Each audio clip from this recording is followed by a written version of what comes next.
But it didn't take long before my passion for the gospel and my passion to see lost men and women saved started to rub against or collide with the church.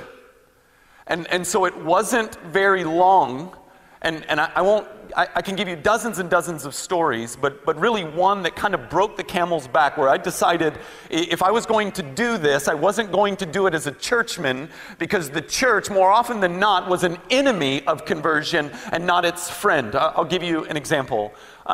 This turn in me, this break in me happened that God has been just disciplining me on ever since.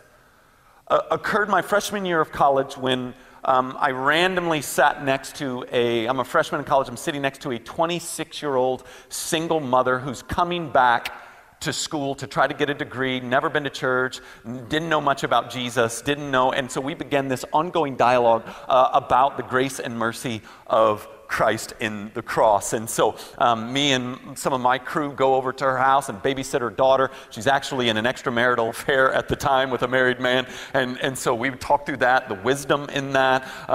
This is the relationship we had, just kind of serving her and trying to explain to her spiritual things. A friend of mine was playing at a church in the area, and so I asked her to come. He was a musician, and so I said, hey, a good friend of mine's in a band, he's playing. Why don't you come hear him? And so she agreed. She thought it would be a concert. I knew better. It was shady. It was excellent. And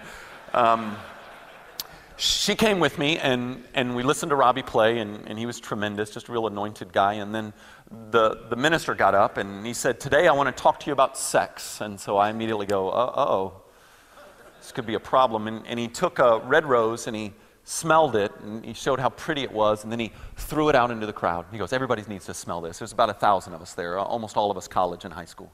Smell the rose. I want you to smell it. I want you to touch it. I want you to see the texture in it.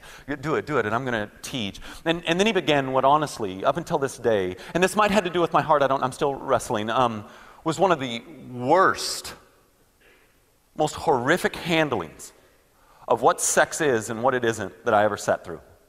It was fear-mongering at its best. It was, you don't want syphilis, do you? And everybody's smiling and having a good time until there's herpes on your lip, right?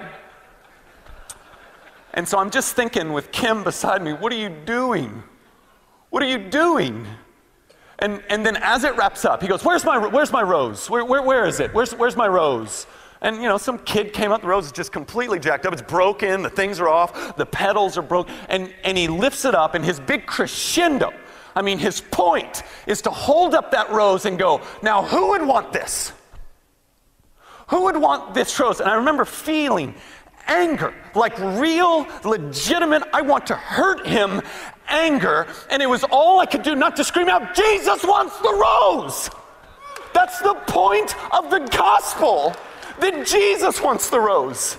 That he made him who knew no sin to be sin on our behalf, that we might become the righteousness of God in him. That while we were yet sinners, Christ died for us. Christ won. You're not even teaching the basics of our faith.